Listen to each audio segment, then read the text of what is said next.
ಇಂದಿನಿಂದ ರಾಜ್ಯಾದ್ಯಂತ 4 ದಿನ ಭಾರೀ ಮಳೆಯಾಗಲಿದೆ ಅಂತ ಹವಾಮಾನ ಇಲಾಖೆ ಮುನ್ಸೂಚನೆ ಕೊಟ್ಟಿದೆ.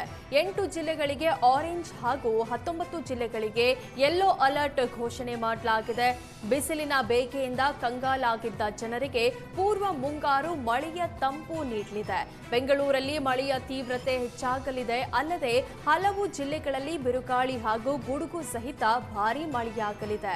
ಬೆಂಗಳೂರು ನಗರ, ಬೆಂಗಳೂರು ಗ್ರಾಮಾಂತರ, ಚಿಕ್ಕಬಳ್ಳಾಪುರ, ತುಮಕೂರು, ರಾಯಚೂರು, ಯಾದಗಿರಿ, ಕಲಬುರಗಿ, ಬೀದರ್ ಜಿಲ್ಲೆಗಳಿಗೆ ಆರೆಂಜ್ ಅಲರ್ಟ್ ನೀಡಲಾಗಿದೆ. ವಿಜಯಪುರ, ಬಾಗಲಕೋಟೆ, ಕೊಪ್ಪಳ ಹಾಗೂ ಗದಗ ಜಿಲ್ಲೆಗಳಲ್ಲಿ ಮಳೆಯ ತೀವ್ರತೆ ಕೊಂಚ ಕಡಿಮೆ ಇರಲಿದೆ ಅಂತ ಹವಾಮಾನ ಇಲಾಖೆ ಮುನ್ಸೂಚನೆ ಕೊಟ್ಟಿದೆ. ಬೆಂಗಳೂರಲ್ಲಿ ನಿನ್ನೆ ಸುರಿದ ಭಾರೀ ಮಳೆಗೆ ನಗರದಾದ್ಯಂತ ಸಾಲು ಸಾಲು ಮರಗಳು ಧರೆಗುರುಳಿದೆ. ನಂದಿನಿ ಲೇಔಟ್ನ 4ನೇ ಬ್ಲಾಕ್ನ ಒಂದೇ ರಸ್ತೆಯಲ್ಲಿ ಕೇವಲ 500 ಮೀಟರ್ ಅಂತರದಲ್ಲಿ 7 ಮರಗಳು ಬಿದ್ದಿದೆ. 5ಕ್ಕೂ ಹೆಚ್ಚು ವಾಹನಗಳು ಜಖಮ್ಮಾಗಿದೆ. ಮನೆಗಳ ಮೇಲೂ ಮರ ಬಿದ್ದಿದ್ದು ಹಾನಿಯುಂಟಾಗಿದೆ. ವಿಜಯನಗರ 7ನೇ ಮುಖ್ಯ ರಸ್ತೆಯಲ್ಲೂ ಮರ ಬಿದ್ದು ಒಂದು ಕಾರು, ಒಂದು ಬೈಕ್ ಜಖಮ್ಮಾಗಿದ್ದು, ಬೈಕ್ ಸವಾರನಿಗೆ ಗಂಭೀರ ಗಾಯವಾಗಿದೆ. ಇನ್ನೊಬ್ಬ ಬೈಕ್ ಸವಾರ ಪಾರಾಗಿದ್ದಾನೆ. ಇನ್ನು ಕಾಡು ಮಲ್ಲೇಶ್ವರದಲ್ಲಿ ಕಾರು ಹಾಗೂ ಮನೆ ಮೇಲೂ ಬೃಹತ್ ಮರ ಬಿದ್ದಿದೆ.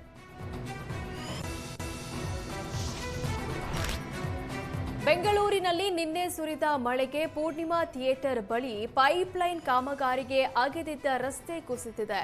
ಕಾಮಗಾರಿ ನಂತರ ಸರಿಯಾಗಿ ಗುಂಡಿ ಮುಚ್ಚದ ಹಿನ್ನೆಲೆ ನಿನ್ನೆ ಸುರಿದ ಮಳೆಗೆ ರಸ್ತೆ ಕುಸಿದಿದೆ. ಇದರಿಂದ ವಾಹನಗಳ ಓಡಾಟಕ್ಕೆ ಭಾರೀ ತೊಂದರೆಯಾಗಿದೆ.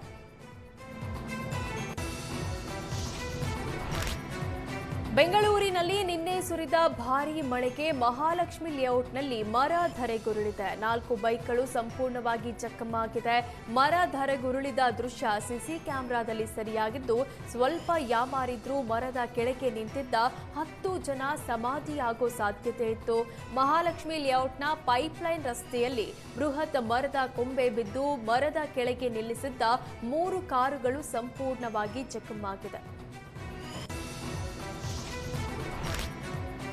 ಮಾಗಡಿ ತಾಲೂಕಿನ ಗುಡೆಮಾರನಹಳ್ಳಿ ಗ್ರಾಮದ ಬಳಿ ಚಲಿಸ್ತಾ ಇದ್ದ ಗೂಡ್ಸ್ ವಾಹನದ ಮೇಲೆ ಬೃಹತ್ ಮರ ಬಿದ್ದಿದ್ದು ವಾಹನ ಜಖಂಗೊಂಡಿದೆ. ಮಾಗಡಿ ಭಾಗದಲ್ಲಿ ಭಾರೀ ಗಾಳಿ ಮಳೆಗೆ ಮರ ಉರುಳಿ ಬಿದ್ದಿದ್ದು ಚಾಲಕ ಪ್ರಾಣಾಪಾಯದಿಂದ ಪಾರಾಗಿದ್ದಾನೆ.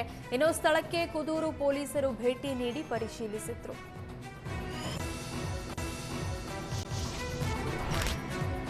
ದಾವಣಗೆರೆ ನಗರ ಸೇರಿ ಜಿಲ್ಲೆಯಾದ್ಯಂತ ಸುರಿದ ಮಳೆಗೆ ಜನರು ಹೈರಾಣಾಗಿ ಹೋಗಿದ್ರು. ಬಿಟ್ಟು ಬಿಡದೆ ಸುರಿದ ಮಳೆ ಹಿನ್ನೆಲೆ ಕೆಲಸಕ್ಕೆ ಹೋಗಲು ಜನ ಪರದಾಟ ನಡೆಸುವಂತಾಯಿತು.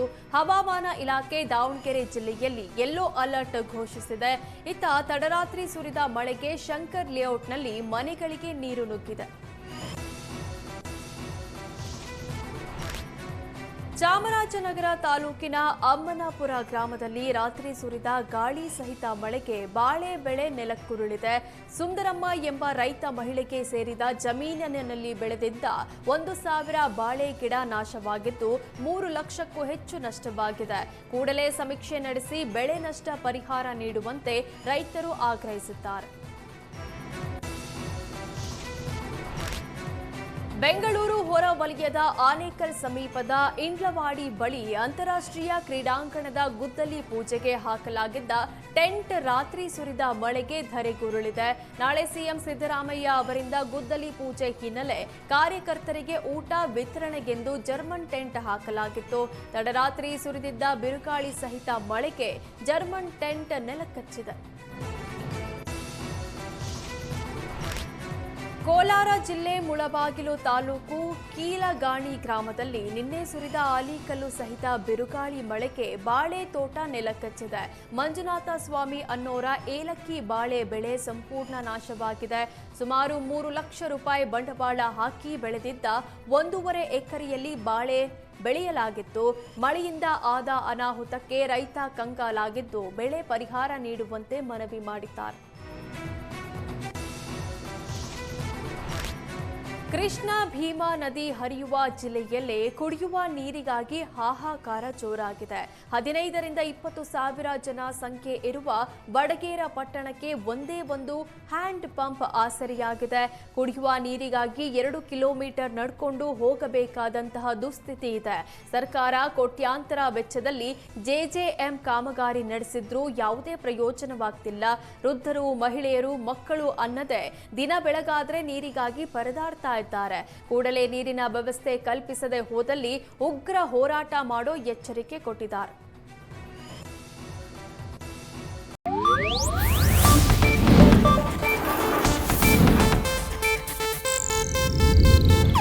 ಇದು ಏಷ್ಯಾನೆಟ್ ನ್ಯೂಸ್ ನೆಟ್ವರ್ಕ್ ಪ್ರಸ್ತುತಿ.